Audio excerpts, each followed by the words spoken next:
tất cứ banh đôi chỉ pi đốn hay banh chỉ riêng rồi ngày chắn hay là ngày pro hay mà sân cái sót cứ dương trời prai cầm lăng nộp pi nhé làm màyประเภทวีซ่าอิสราเอลได้ทราบแต่ว่าซึ่งตอนนี้này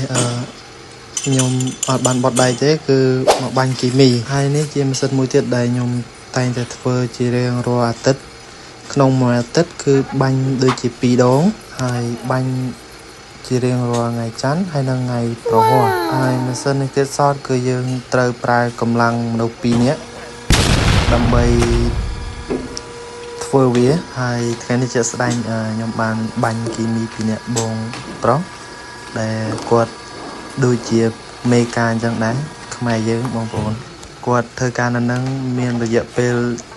chật đập ram năm ấy dù đây đấy chỗ bây giờ nạt đấy ai bạch bón quật cứ can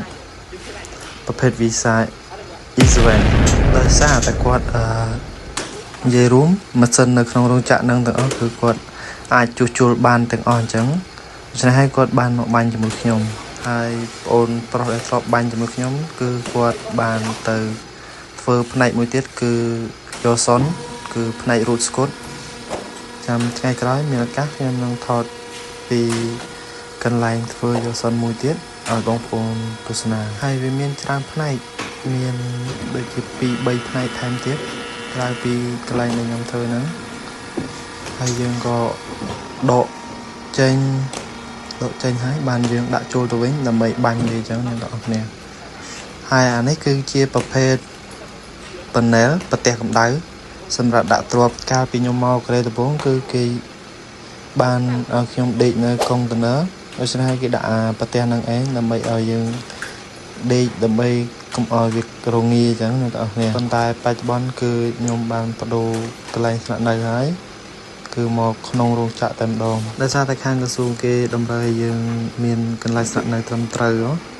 អ្នកទាំងអស់គ្នាប្រហែលជាដឹងហើយអ្នកនៅកូរ៉េគឺពេលច្រើនគឺបាន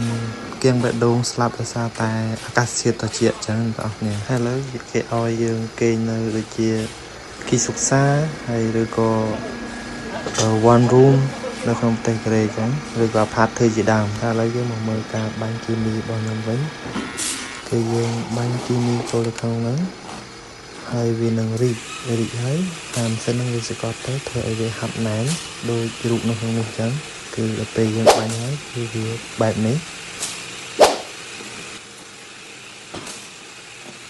ហើយជាក់ស្ដែងខ្ញុំពងបាញ់នេះគឺវាមានទំហំទូចទេទំហំវាគឺ85 គុណនឹង 85 4ជ្រុងអានេះក៏បត់ក៏ស្រួលបាញ់ក៏ស្រួលដែរអ្នកនរគ្នាប៉ុន្តែបើរូតស្គុតវិញគឺរៀងហត់បន្តិចហើយដោយសារវាស្រាលពេកវាវល់ជុំវិញហើយអ្នកទាំងអស់គ្នានៅក្នុងហ្នឹង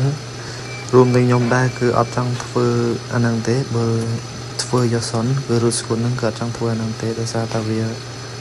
ស្រាលពេកហើយចំនួនក៏ច្រើនដូច្នេះហើយធ្វើយូរជាងធំទំហំធំហើយឥឡូវនេះយើងចាប់ផ្ដើមដាក់វារៀបហើយ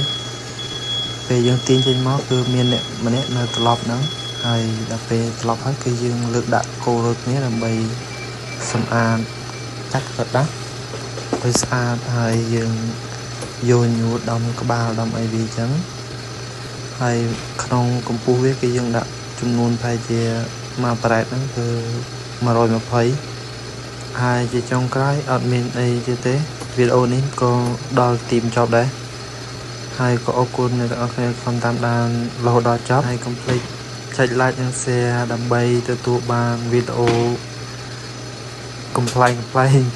ឬក៏ជាសកម្មភាពរបស់ខ្ញុំរាល់ថ្ងៃអរគុណច្រើនបាយបាយអ្នកទាំងអស់គ្នា